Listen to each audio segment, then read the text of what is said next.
What's up, gente? It's me once again, JALISCO-SAID-IT with another video. But before we start, please don't forget to hit the like, share, and subscribe. And this video is gonna be, I'm gonna start telling you guys stories about TJ when I was in TJ. This happened. This is gonna take place like around '03, '04, '05, mid '05. And how every time that I got deported, I would go to Jalisco, have a good time, or go visit my siblings, and then I'll head back in the bus or whatnot. I was hella young. I was barely like 18 or 19, and at the same time I was wild, and I was pretty much going through a lot of things. And at the same time, I cannot blame mom. I cannot blame anybody but myself because I was hard-headed. But yeah, don't forget to hit the like, share, subscribe, and yeah, this is gonna be episode or volume zero, and then we're gonna go from there.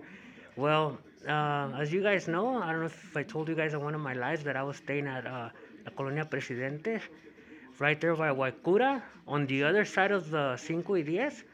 If you guys know TJ, you guys are pretty much, you guys know what I'm talking about. On the side of the Mesa de Otay, on that side. Because you got Cinco y Diez, and then you got Zona Rio, TJ, and then you have the other side, which is the Otay side. Uh, but yeah, back then, people used to struggle, and the struggle was real. TJ, it's always been dangerous because a lot of people try to cross and they lose their money or they get jacked or whatnot. But back then, what I did notice from this last time that I got deported was that everybody pretty much burned the bridges for everybody else, maybe due to how they were grimy with people that was trying to help us and shit like that. Because back then, when I barely came out and started deporting like the homeboys, or they were hand to hand with the gang units from all over California. ICE was. We would always get together, and people actually, our people or our friends or our family members, they'll usually help us out with a little bit of money, not all the time, but yeah. And back then, I would come out the county, and I would only have sometimes a check, back then. Remember, '02, '03, '04, they'll give you a check. I don't know if they give you cash now, but you were supposed to keep your wristband, and they will take 10% from your paycheck, and they'll cash it for you. But you had to be careful. Every time you moved in TJ, you had to be careful.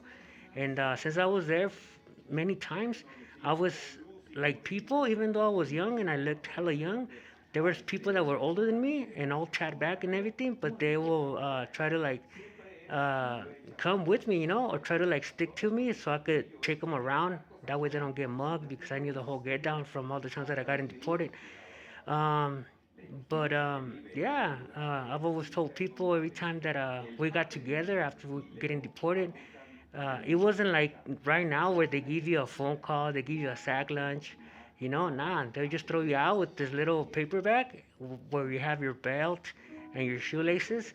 And once you got to TJ, right there by the Mexican consul, before they started letting you out like they do now. Before they just throw you through the revolving doors right there by the Mexican consul.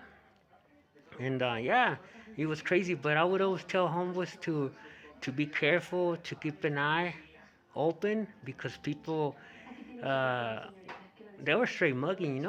Like they'll put you to sleep somehow, some way. They come from behind and they'll choke you, and they'll put you to sleep, and then they'll empty out your pockets and shit like that.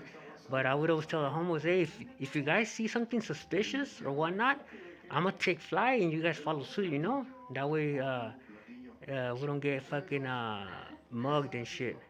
And sometimes they'll let us out or they'll release us to TJ around 1 or 2 or 3 in the morning. It's not like today when they let you out like around, I don't know, 5 the latest, 5, 7 p.m. the latest.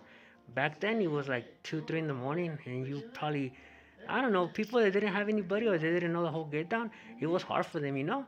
But anyhow, and then I would go to La Hacienda right there by off of one street before Coahuila, and Revolution is right on the corner.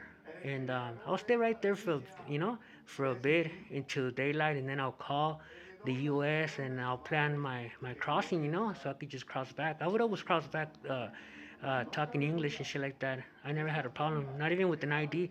I just every time that I crossed, it was thank God that I don't know. I learned English, and when I was asked zip codes and shit like that by the border patrol, I always gave them what they were asking me the right way, and yeah, I would always cross. But it was crazy though. Those times. Now that I think about it, I was like, fuck, dude.